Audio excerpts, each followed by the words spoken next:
When it comes to pizza, Domino's is one of the first names that come to mind. But this international billion-dollar company was actually started by a young, penniless boy from Michigan. The story of the homeless man who created Domino's with his last few coins is almost unbelievable, but it's all true.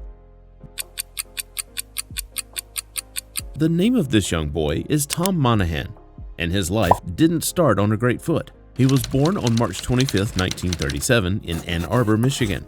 Sadly, his father passed away when he was only 4 years old, and his mother could not financially provide for her sons.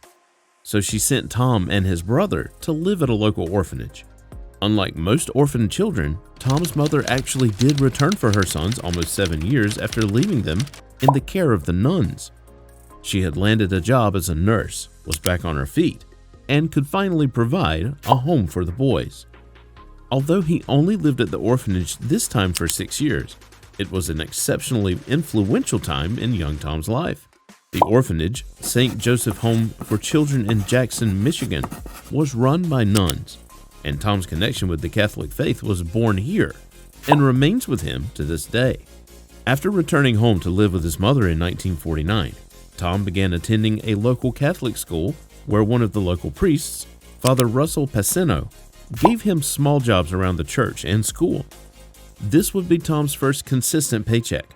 As well as inspiring his love for Catholicism, his connection to the church and the opportunities this priest provided also taught the soon-to-be entrepreneur the value of a hard-earned dollar. Tom had little love for academics, but he did stay in school. However, work seemed to be where his ambitions actually lie, and he was constantly trying to find after-school and summer jobs. He was successful and found work selling newspapers, picking cherries, and fishing and selling his catch door to door.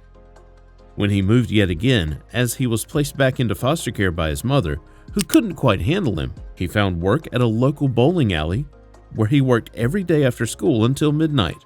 Although it's hard to imagine, life became even more challenging for Tom when he was moved to yet another foster home. This time, the home was a farm with no insulation or electricity, and at this point, Tom began questioning where his life was going. With rags for clothes and constant manure on his shoes, Tom decided to make a change. He would apply to a local seminary to pursue his dreams of becoming a priest. Tom Monaghan was certainly a hard worker, but things didn't work out for him at the seminary. At first, he enjoyed his time there, but he was removed by the head priest after only 1 year. Tom claims that he didn't do anything wrong to be removed from the program, but various reports state that he was slightly more mischievous than the other students, which could have led to his quick exit.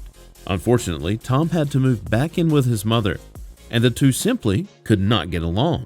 His mother decided to send him to a juvenile detention center and had a police officer pick him up from school and bring him straight there. Finally, he moved in with his aunt and uncle. He barely graduated from high school and went on to attend Ferris State College, where he finally started taking his studies seriously. Sadly, although he was accepted to the University of Michigan, he could not afford the tuition. Instead, he joined the U.S. Marine Corps, but once again, things did not go as planned, as Tom had thought he was signing up for the Army and did not want to be in the Marines. It's said that Tom's time in the Marines was the second biggest inspiration of his young life. He decided to dedicate his time there to improving his physical and mental health, and when in 1959 he was dismissed, he had saved $2,000 and was ready to head back to school. But Tom faced another bout of bad luck when he lost all his money in a poor business venture. The story goes that Tom only had $15 to his name as he made his way across the country from California to Michigan. And once he arrived, he needed a new plan for making money to survive. When he arrived back in Michigan, Tom moved in with his brother Jim and worked to save enough money to go back to the University of Michigan. And while he did finally make enough to enroll, he dropped out shortly after due to the fact that he was working so much that he had no time to study. Even though the idea was always to go back to school, Tom continued delivering newspapers. The job wasn't glamorous, but Tom worked as hard as he possibly could and even started selling subscriptions door to door to supplement his income. But in 1960, when he was only 23 years old, everything changed for Tom. His brother Jim decided the two would go in together to buy a small store called Domino's Pizza. near East Michigan University. Jim claimed that they would make enough money for Tom to enroll once again in college and have more time for his studies, as they would be splitting the shifts at the store. Tom didn't have enough money to go in on the business with his brother, so he got a $500 loan to make up his half of the investment. Although it was Jim's idea in the first place, only 6 months after they signed the contract, Jim dropped out of the business as he felt it was too much work, and he was scared to leave his current position to pursue the life of an entrepreneur. But Tom's life of diligent work prepared him for this very moment, and instead of going back to school, he decided to dedicate himself completely to the pizza business.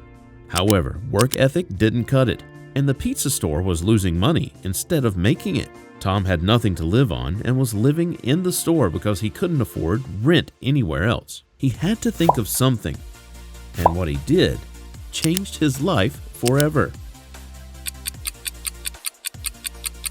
Tom was the first pizza store owner to ever offer free delivery, and by simplifying his menu and only offering 2 options, he kept costs low enough to make the business viable. In fact, he even started turning a profit. With things looking up, Tom opened a second location in Mount Pleasant, Michigan, but he wasn't feeling very confident about the decision. Tom says that at the time, he was just thinking, why am I taking a risk on a second store when the first one is doing so well? Luckily for Tom and everyone who loves great pizza, the second store was not a mistake, but a wild success. The 2 pizza shops were some of the busiest in the entire country. They were selling thousands of pizzas every week, and while the pizza was certainly delicious, many of their customers loved the fact that they could get their pizza delivered for free. Brilliantly, Tom had opened both stores near a university campus, and the thousands of young students were his best customers. But, as you know, his success didn't stop there. Just a few years later, Tom opened a third location and was really making a name for himself. However, the name of his pizza, Dominick's, was changed to Domino's when the original Dominick's owner complained that people were getting confused as to whose pizza they were buying. Right after the third store opened, Tom had an idea that would change the world of pizza forever. As delivery was his game, he had to pay attention to how well the pizzas were traveling. The crust had to stay crispy while the toppings stayed hot and delicious. So he employed someone to create a box that would allow for just enough ventilation to do just that. And his inventive spirit also led to the use of the heated travel pouch, conveyor ovens, and conveyor belts for pizza, something no one had done before. Within only a decade of purchasing the first store, Tom was ready for the next step. He went to a franchising seminar where he met the owners of both McDonald's and KFC, who had experienced immense success in franchising their businesses. In 1969, Tom planned to open a new store a week, and although this goal sounded almost ridiculous, he got extremely close when he opened 32 stores in 1 year. However, this tactic was considered a failure as almost every one of those stores failed immediately. Tom was $1.5 million in debt and had to give his business over to the bank to avoid bankruptcy. But the experts the bank brought in did even worse. They cut corners, especially on quality, and Domino's seemed like it was never going to come back. Tom took over once again, but with hundreds of lawsuits and overdue bills. It was a desperate fight just to stay afloat. But with his never-failing work ethic, he was able to pay back all the debts within a year. After this mess, Tom changed his tactics. Instead of having franchise owners simply pay to open a store under the Domino's name, they first had to manage a store for at least 1 year. This idea was unheard of at the time, but it turned out to be wildly successful and is now modeled in many other franchises around the country. There were over 1,000 successful Domino's locations by 1983. And just 1 year later, in 1984, there were 5,000. Throughout the decade, there were more than 3 Domino's stores opening every single day. Today, there are 18,848 Domino's pizza stores in 85 countries. It is the largest pizza conglomerate on the planet. Tom sold his control of Domino's in 1998 for almost $1 billion. He decided to dedicate the rest of his life and his financial success to aiding the Catholic Church in its social and political missions.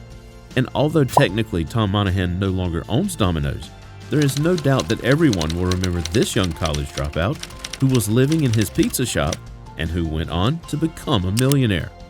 Hungry for another fascinating business story? Click on the following video to hear the crazy story about the poor boy who invented Rolls-Royce.